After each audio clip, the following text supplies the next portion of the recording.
Hello, everybody, and welcome back to Sissy's Corner on this scorching hot Sunday. If it looks like I'm sweating, it is because I am. Please excuse this. It's just really, really hot at the moment, so there's no way and point around it, but here we are. So today I feel like I want to voice something else. I know that usually the content revolves in some way, shape, or form around mental health, but today I want to talk about women in business, or specifically women in male-dominated fields.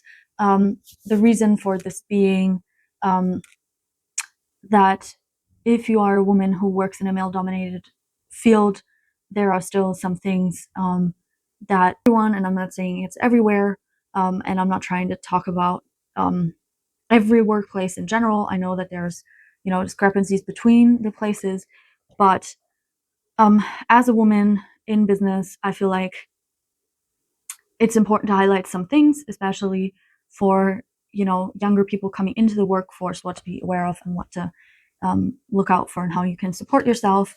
I have continuously successfully rambled for a few minutes now.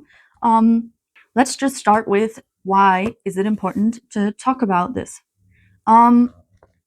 Because it brings awareness. The more we speak about it, and that goes for all general topics, of course, but this one in particular, the more we speak about it, the more we talk about it, the more awareness it brings. And it brings awareness to the realities of many women who are in the workforce in general, but specifically in male-dominated fields. It brings awareness to the stereotypes that women still deal with, such as women in a certain age span are more likely to be left out in the hiring process, or are unlikely to get hired, or they have difficulties getting hired because everybody just assumes in their head that these women might have a baby sooner rather than later, and then there's extra costs revolving around this and all of that stuff, which makes it difficult for women to get hired. But then also the whole thing about women being emotionally led and therefore an unreliable partner because of the outbursts or hormonal imbalance. And then it also brings awareness to the differences within specific work fields where men and women inhabit equal positions but aren't getting equal benefits, such as the pay, but then also other factors surrounding that. Women are often overlooked when it comes to promotions, even if they're just as qualified as their male counterpart. And then it also brings awareness to discrimination that happens based on gender. I highlighted a few points, but of course it can get much broader. We don't need to go into detail, but every woman that I know that works in a male-dominated field has faced some type of discrimination in one way or the other, some more dire than others. Often it's just little comments on the side, but even that shouldn't be happening. I also want to highlight that I don't think that a lot of it is done by male, like ill intent. I think that most of these things that women experience, generally speaking, are just societal things that are translated into the workspace. So I don't think that every man that's ever made a comment to a female colleague means anything bad by it or means to discriminate against them. I think it's just societal, that sometimes it isn't thought about and then it just happens, and it can make the other person, being the woman or female-read person, feel incredibly uncomfortable in their skin. Sometimes it's just being made to feel like you don't deserve to take up space, or you're not being taken seriously, things like this. Small things can have a big effect in the workplace. Yeah. So if we are looking at some numbers, women who are starting a business, for example, that want to be their own boss, they have difficulties due to lack of funding, which means that they don't get any funding back practically for their businesses in comparison to men. So let's just say, like, the research that I've done showed that only 2.2% of venture capital went into female-led businesses. The rest all went to male-led businesses, which is not to say that it's a good or a bad thing. It's just an astounding number to show that there is not much money for female entrepreneurs. But then also these women that are in leadership positions, that have leading positions, they're not C-level or any type of executive role but are more of a medium level executive, which is still better than nothing. So don't get me wrong on that. But if we look at the statistics, women account for 66% of the global workforce, but they only earn 10% of the income, which means that 66% of the workforce earns only 10% of the income. That's because women are paid less for their working hours. Who have completed a certain level of education are still paid less.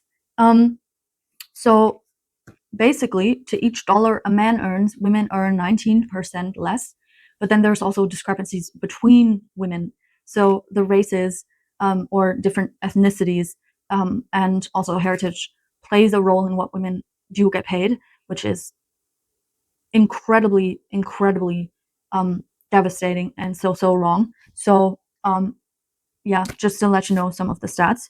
And then I feel like gender equality generally in the workplace in male-dominated fields should mean that women get the same treatment their male counterpart gets, that women get the same opportunities for promotions, for anything extra that the male counterpart gets, that women get the same amount of resources their male counterpart gets, in the sense of funds to spend it on, I don't know, further education or anything that they need, more qualifications for specific, areas, anything like this. I think it should be equal. And also the ability to grow in leadership roles, meaning that once you become a person who holds a leadership role, that you have the opportunity to still progress past that one level and you can work for it. But I've been ranting quite a bit about this, and I don't know if any of it makes sense, but let's talk about what are some advantages of women who are working in business and male-dominated fields. A diverse workforce is more innovative because people have different ideas and different ways of thinking, and they can all contribute to a bigger, better purpose for the business and make it better. Women often excel at soft skills that are needed for a good business, to pay attention to like little details and also connect with people on a deeper level, which is also helpful for retaining clients, things like this.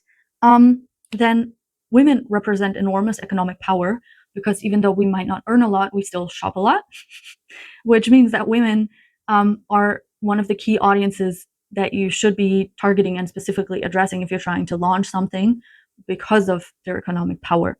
And they also, of course, through that bring consumer insight, which is important to also consider for any type of business that you might want to be doing. And then women are good communicators, meaning that women are able to bring points across and then receive what the other person has to say, and are good at just communicating, getting in touch with people, things like this. And it's also shown that involving women in your business has a positive effect on the overall company performance, meaning that the performance gets enhanced if the workforce is relatively diverse. Yeah, and then there's also reduced risk in governance mishaps, which means that women tend to make sure that business is run ethnically. Let's just say that. Let's talk about, to finish it off, about some concrete numbers that I think are worth highlighting and that are concerning to me, at least, just so everybody's a little bit more aware. So 50% of women are faced with discrimination of some kind in the workplace. That can be any type of discrimination. And then 34% of HR leaders were aware of misconduct in their companies. That means that 32% of people that work in HR understood that there is a problem within their company, but they just didn't fix it or couldn't fix it. There's 23% of women that are being paid less than their male counterpart, meaning that women who inhabit the exact same position a male counterpart does, same qualifications, everything's the same, they earn 23% in their company. They said it's harder for women to advance in their career, and that's been said by 28% of HR decision makers. And then 56% of young women are financially uncomfortable because they're being paid so little, which means that, like, we keep talking about the world economy and that it keeps getting worse, but if 56% of young women who are just entering labor force and entering the job market are already saying this is so bad, I can't afford to live we should really think twice. Let's end it on a positive note. I really want to highlight some things. So what can we do to kind of create a better workplace for everybody, not just for women, but where it's beneficial for everybody involved? We can help by, letting women harness emotional intelligence and enabling women to use it. We can help by building support networks so that women have places to go talk to other people who are in same situations. We can empower women to leverage multitasking skills and enable the women to get better at it, because this then enables us to focus on multiple things all at once and like helps out with the business.